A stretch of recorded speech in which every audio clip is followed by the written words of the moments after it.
We're here with Catherine Lockton from the AGO, here to tell us about the new exhibit that they have here, the Drama and Desire. Now, Catherine, the AGO has always tried to bring new and exciting exhibits here. Tell us a little bit about the Drama and Desire and how it's really trying to be different from other exhibits that have traditionally come here before.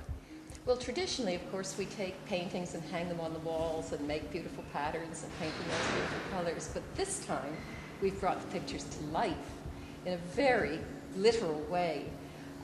Not every picture, of course, but we've selected certain pictures to provide you with an idea of what kind of theatrical experience inspired them in the first place.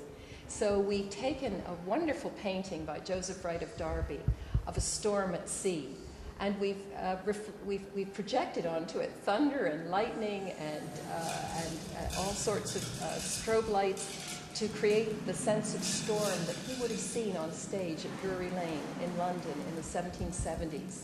And that inspired his picture. And pretty soon you start to see these fabulous paintings, very famous paintings, and some of them literally start to speak to you or have things happen to them.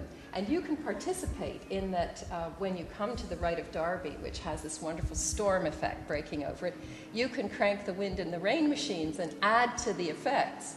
And these were used, of course, on backstage at the time. And you can also listen to the dialogue that's being spoken by the actors. We've used theater cloth in a little room dedicated to Aubrey Beardsley, which is black velvet and has tiny lights embedded in it. And those lights are very slowly glowing on and off. And in the corner of the room, barely visible, is the head of John the Baptist on a platter from the Canadian Opera Company. John the Baptist's head? Yes. On a platter? Yes. Because there are many, many stories. This exhibition's about dramatic stories. Catherine, I know it must be difficult to pick, but what is your favorite part of this exhibit? Oh, everybody always asks you that. And simply because we're standing beside one of my favorite pictures, this fabulous Degas, L'Orchestre. I'll mention this because this is one of the great treasures in the exhibition. It comes from the Metropolitan Museum. And Degas actually stopped painting the stage from a frontal perspective and started to slip into the orchestra and into the wings and show what it was like to be part of the production itself. And since the whole experience of this exhibition for the viewer is to find himself or herself literally on stage and backstage, this is particularly apt because here we see the dancers from the perspective of the orchestra. And there's even an interview with the member of the orchestra that you can listen to, a contemporary orchestra, obviously.